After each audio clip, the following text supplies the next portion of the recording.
O meio, isto é, o ambiente histórico-geográfico, muda as pessoas?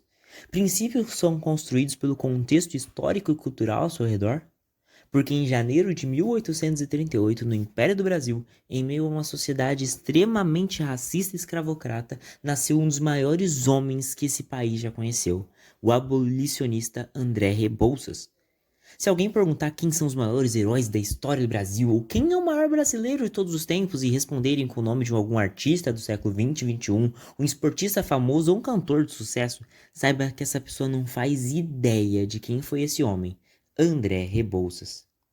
Nascido em 13 de janeiro de 1838 em Cachoeira, na Bahia, André Pinto Rebouças foi um homem muito importante na história do Brasil, atuando durante o período imperial. Sua mãe, Carolina Pinto Rebouças, era filha de um comerciante e seu pai, Antônio Pereira Rebouças, era um advogado autodidata, filho de um descendente de europeus e uma ex-escravizada. Antônio Rebouças, como advogado, recebeu permissão para atuar em todo o país e se tornou conselheiro imperial durante o governo de Dom Pedro I. Em 1842, o pai de André Rebouças foi eleito deputado pela Bahia ao Parlamento Imperial e sua família se mudou para o Rio de Janeiro, até então capital nacional. André e seu irmão iniciaram então os estudos no Colégio Valdetário, mudando em 1849 para o Colégio Copque, na cidade de Petrópolis, e posteriormente para o Colégio Marinho, onde concluíram seus estudos em inglês, latim e geografia. Em casa, eles se preparavam para os exames da escola militar. Tal esforço mostrou seu fruto quando ambos foram classificados entre os primeiros colocados no exame, iniciando então o curso em 1854 e se formando em 1858. Formados com os diplomas de engenheiro militar e insígnia de primeiro-tenente em mãos, ambos solicitaram bolsas de estudos na Europa, sendo autorizados em 1861 e brevemente embarcando rumo ao continente europeu. E sim, ainda estamos falando de dois irmãos negros em 1860.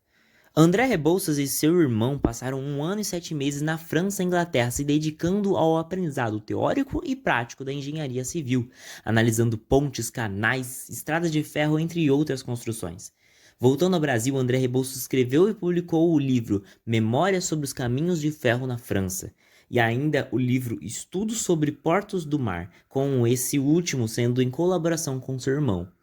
Em 24 de janeiro de 1863, sob a possibilidade de um ataque inglês, Polidório Fonseca, ministro da guerra, nomeou os irmãos para inspecionarem as fortificações no litoral sul.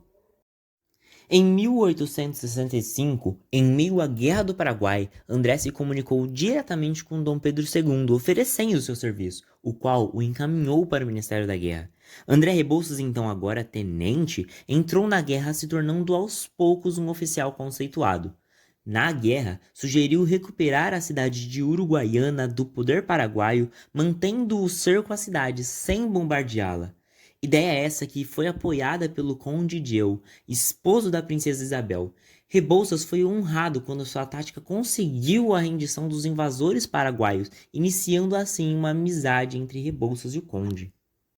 Em outubro de 1866, o ministro da Fazenda Zacarias de Góes o nomeou engenheiro da alfândega para dirigir as obras de construção das docas do Rio de Janeiro.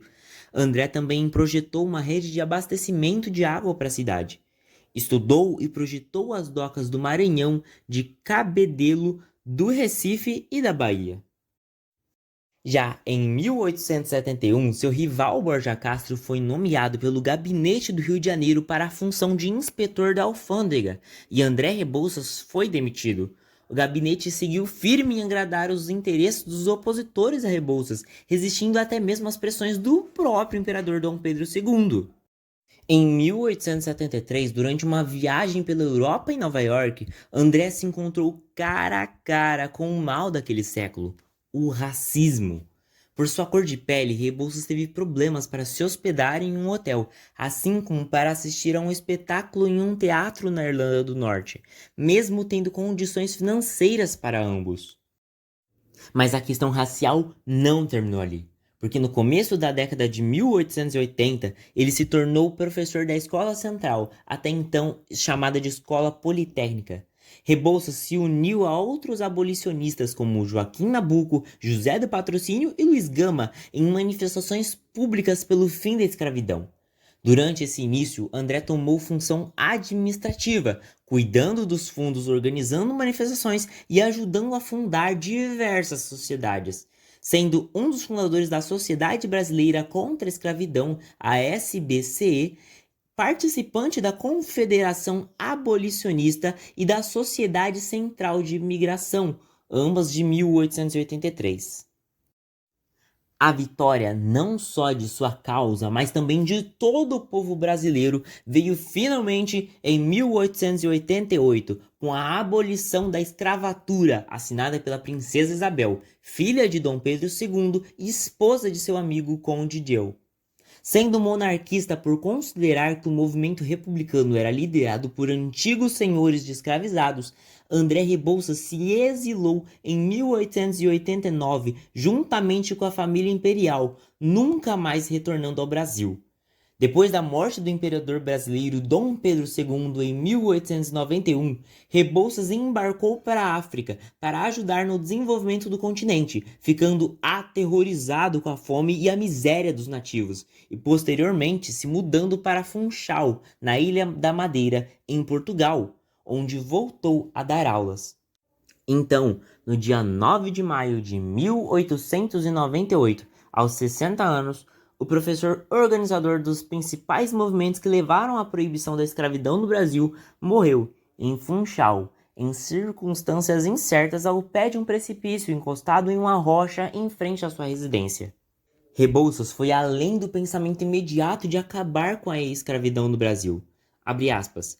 Ao fim do movimento abolicionista e a libertação dos escravizados, André Rebouças propôs para o orçamento do ano de 1890 um aporte, parte dos recursos de orçamento, para investimento nas pessoas libertas. Ele pensou o Brasil do futuro, da proteção social, escolarização, estradas, portos, tudo o que poderia tornar esse país um lugar moderno e melhor.